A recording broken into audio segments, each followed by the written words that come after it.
Well, Moir is the chief executive of Woolworths, and he's been spending quite a bit of time in Australia. They want to acquire Australia's second largest department store chain called David Jones. The price tag is 20.5 billion rand.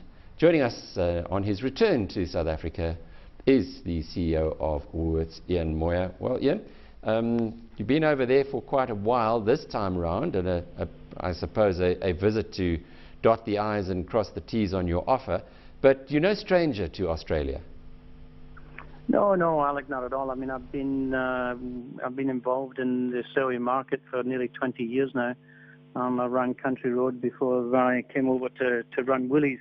So it's a market we know well, and in a business that a sector that we know well, and one that we've performed well in, and certainly our Country Road business is performing exceptionally well now and well above market, and already sits at about 17% of our profit. So it's not new to us at all.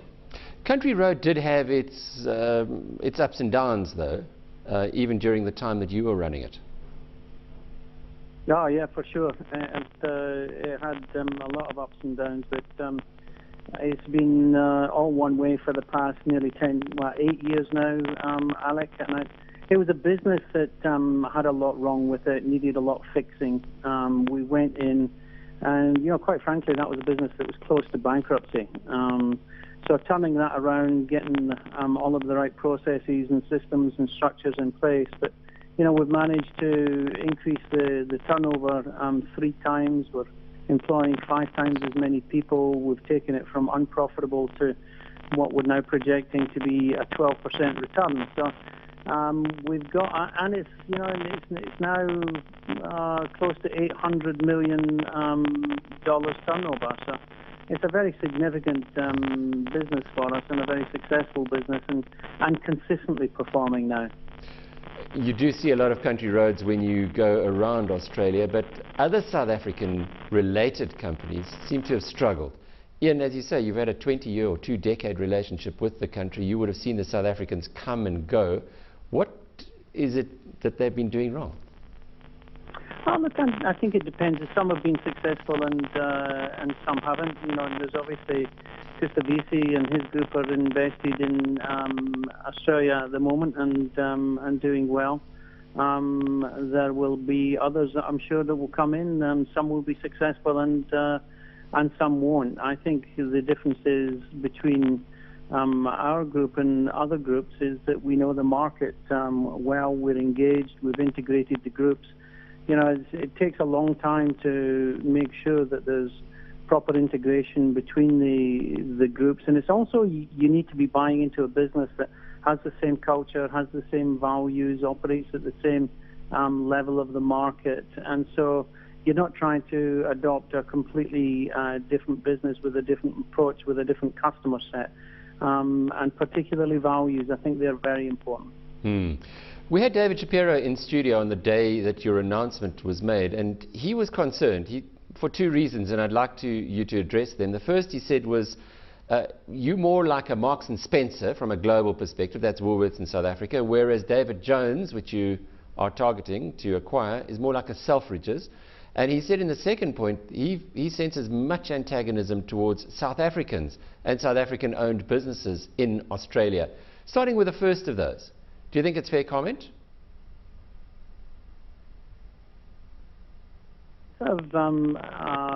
Comparing us to M&S, I think might have been valid 10 years ago. I don't think it is now. If you look what we've done with the business, Alec, we've really turned our clothing business around. We're getting good growth. We're taking market share. It's very modern, stylish business with a great set of sub-brands within it, from Witchery, Country Road, Trenery, Studio, JT1, Reed. They're all great brands, and it's those brands that we'll be taking into David Jones, and those brands will be as successful in Australia as they are in South Africa, and quite frankly, as we've seen with the Country Road brands, vice versa. So I don't think that's particularly valid. And if you look at the way we're able to grow our food business, our Africa business, and our Australia business quite independently. We get benefit from having them conjoined in South Africa, but that doesn't mean to say you need them conjoined in Australia. Ian, what about the second point, that Australians are antagonistic towards South Africans and South African-owned businesses? I don't think that's true. I think there's an intense competition between Australians and South Africans, and I think it's certainly borne out in the sporting arena. But the reality is nobody really pays attention to who owns what as a customer. And what we've seen with Country Road, we've owned Country Road for a very long time. But we've really looked after that brand and run that brand as if it's an Australian brand. We love it just as much as our Australian customers do.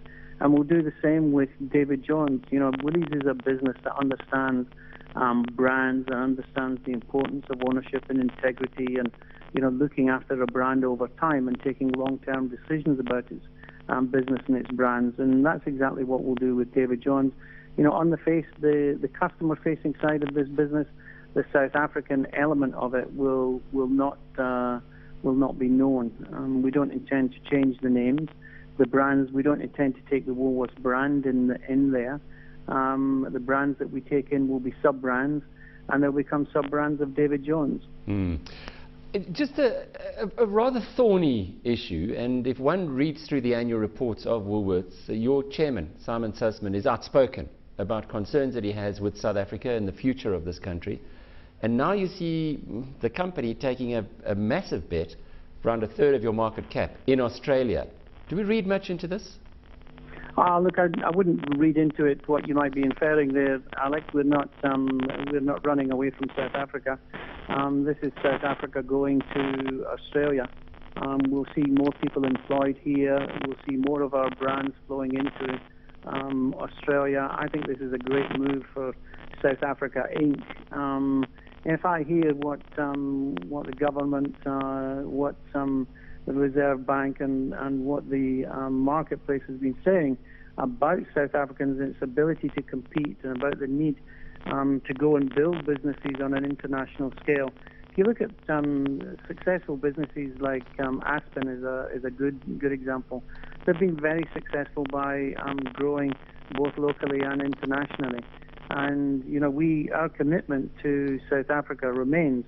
We're going to be a very, very big food business in time, and we're going to take more and more market share in clothing over time, and we're going to be a big Africa player over time. Africa is one of the best performing parts of our business at the moment.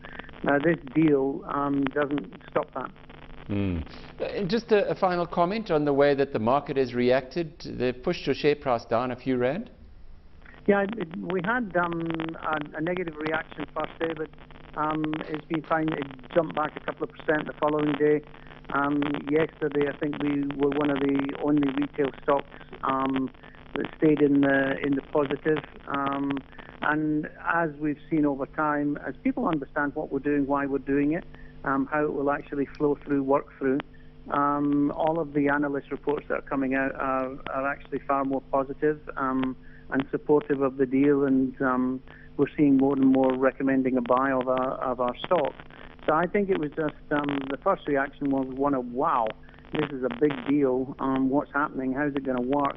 How accretive and how big a return are these guys get, etc. So I think once they saw the whites of our eyes and understood our proposition, we've actually had a very positive response from the market.